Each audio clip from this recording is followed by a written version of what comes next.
What's going on, everybody? It's Jay Wilson with another episode of Tanking with Steph and Jay. Today's topic is, can I keep Plecos in my African cichlid tank? I'm missing a fish. Next week, check out the fluval bug bite review. You're not going to want to miss it. Let's go. No, I'm not a writer. Okay. Yeah, but on my way home, yeah. Wouldn't it be crazy? But you still amaze me. All right. It's a common question. Can I keep a Plecostomus, aka a Pleco, with my African cichlids? It's a loaded question, and my answer is yes and no. And here's why. I don't think 99% of Plecostomus will do okay in an African cichlid tank. However, I do think the bristlenose Pleco does really, really well.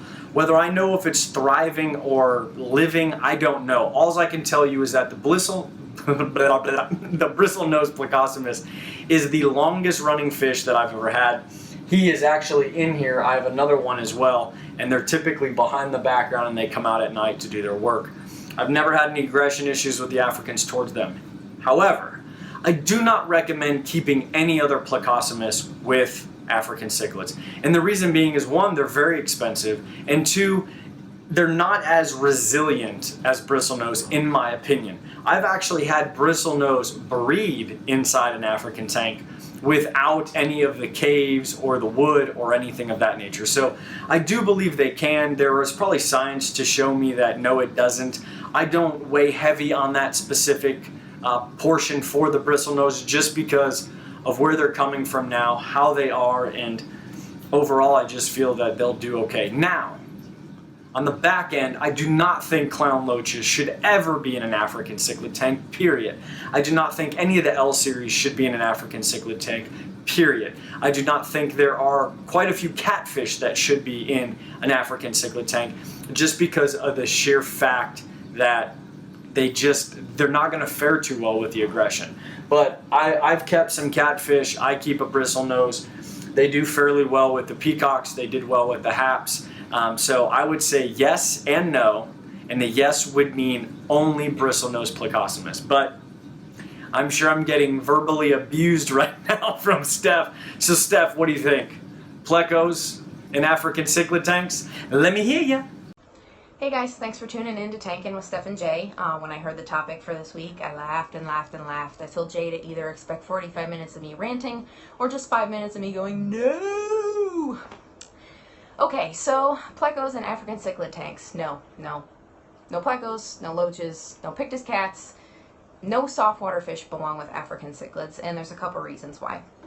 So, just to start off, African cichlids never encounter Plecos in the wild. They're not from the same place geographically, so they don't understand their relationship. They're not predator or prey. There's no symbiosis. There's nothing there to help them communicate how they should relate to one another.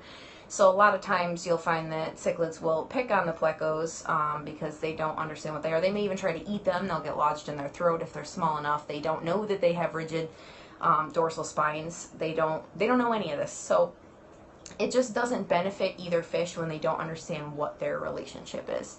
And just to add on to that, Plecos really benefit from having caves, hidey holes, all those sorts of things. And if you keep them with fish like haps and peacocks, for example, where you're usually giving them more open water swimming space, there's really no respite for the Plecos.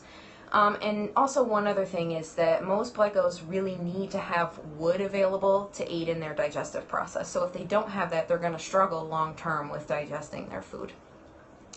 So aside from that, the biggest piece for me why these fish don't belong together is water chemistry.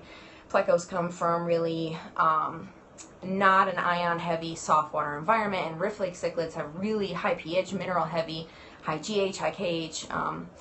So people don't seem to think a lot about these kind of things, but it really, really makes a big difference to the fish. So there's a reason that there's thousands of different fish species. They've all evolved to interact with and to adapt to their environment. So there's two different environments here in terms of water chemistry: really hard water and really soft water. So these fish have different, physiologically they're just different. They have different permeability levels of their gill membranes, they have different gill structures, they have different methods for taking in ions or expelling nitrogenous wastes. So that's all important to keep in mind when you're talking about mixing and matching fish in your tank. So some fish like Rio Negro fish, let's take discus and angelfish for example, they've both developed methods of actively uptaking sodium and chloride from their environment to create homeostasis between their cells and the water. There's not a lot of ions available, so they have to have a way to make sure that they're getting the adequate ones that they need, because there's going to be some sort of loss of ions over time in their normal metabolic processes. However, there's considerable difference between angelfish and discus and tetras and so on as to how they take that in, how they process it, what energy methods they use, what ions they trade in turn, whether it's potassium or whether it's bicarbonate or whatever it might be.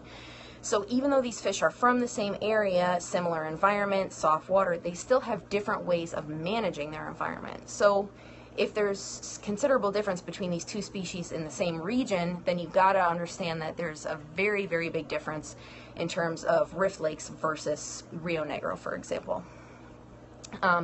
So all of these minerals that exist in a hard water environment, which is generally what we look at when we have, tap water in our tanks, these fish are going to be taking in a lot more minerals, not only with their food, but also when they're taking in water, and their kidneys, their hypothalamus, their hormones, their enzymes all have to work to eliminate these as some type of waste or mitigate them.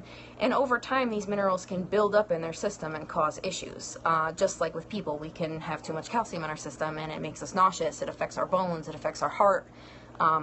So fish are not immune to this. And I think the biggest thing is people can't see the effects that it's having on the fish, so they think everything's fine. Oh, the Plecos been alive for 2 years, everybody's great, everybody gets along, nobody gets picked on, nobody's bit, whatever it might be. But just because you can't see an illness or see a deficiency or see an autoimmune problem doesn't mean it's not there. It's the same with people. You don't always see what cancer looks like or kidney problems or liver problems or whatever it might be, but that doesn't mean that they're not there. So if you keep a soft water fish in a hard water environment or vice versa, over time, the lifespan of that fish is going to be compromised. Their health is going to be compromised. You're more likely to deal with disease or issues with eating or aggression or stress or whatever it might be. And generally speaking, it's actually worse for hard water fish to be put in a soft water environment than vice versa, because they don't have those methods of actively uptaking those ions that they need.